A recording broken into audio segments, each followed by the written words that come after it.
how has your definition of success changed over time?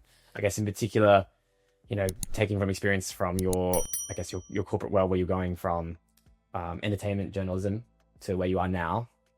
How's that word success change for you? Such an interesting question. I think success is, I think people need to find out what is success means to them. I guess that's what you're asking me. What does success mean to me?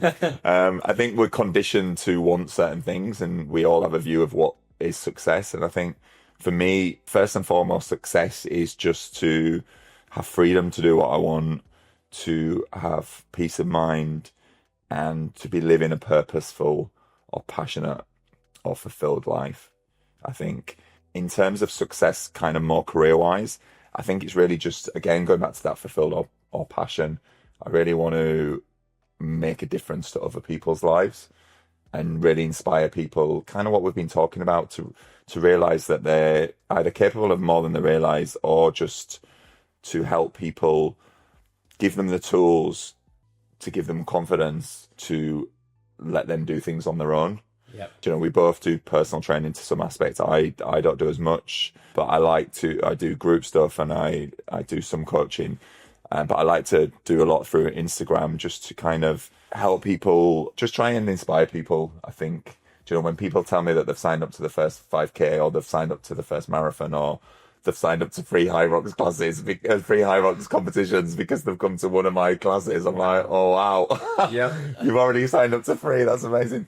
I think that is success, like seeing other people thrive because something you've done is success for me in terms of career. Whereas before, with the journalism media, I had an amazing fun time as an entertainment journalist and got to do all sorts of things. Hey, just a quick announcement before we return to the podcast. If you're someone who's been feeling a bit stuck lately, maybe you're switching careers, rebooting your routine, or just trying to get your life together, I get it. That's exactly why I write the Midweek Motivation newsletter, where every week I share real, honest thoughts on training, mindset, and the messy process of figuring life out. Especially for guys like us, we're in our 20s and 30s, just trying to get ahead in our careers, fitness, and performance. It's short and it's personal, and it might just give you the push you need during the middle of the week when it's least motivating. You can subscribe using the link in the show notes below, or go to substack.com and search up Midweek Motivation. All right, let's get back to the podcast. We're flown all over. Everything was free. I always say champagne lifestyle on a ginger ale budget. The pay was crap, but we, were at every festival, every concert, every album launch, every award ceremony. But at the end of the day, it was fun for a while, but there was no fulfillment behind it. I didn't feel like I was making a difference to the world writing about Lady Gaga. Yeah.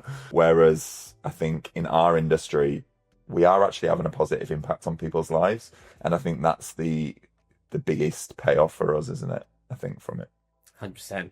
Did you stop doing that from COVID? Was that the transition, or was it? Before I took redundancy in 2018, so I used to have my own column, and I'd kind of been a little bit unhappy for a while, and I took redundancy and trained to be a personal trainer, and then realised that I didn't really want to do personal training full time, and then as kind of done very different things as freelance since, which has been good. I've been able to do that, which is, I've been really grateful for. But yeah, I remember people thought I was mad to be taking redundancy and leaving. I had such a cushy job, and I wasn't. Some journalist roles, they really work you hard, and I worked for a Sunday newspaper. They used to kind of let me do what I wanted. Yeah.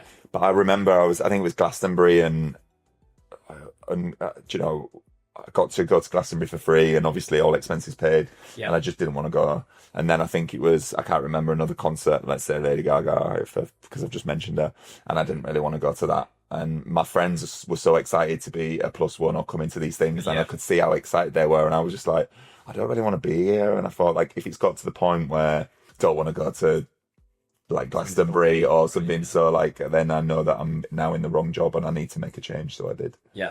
Oh wow.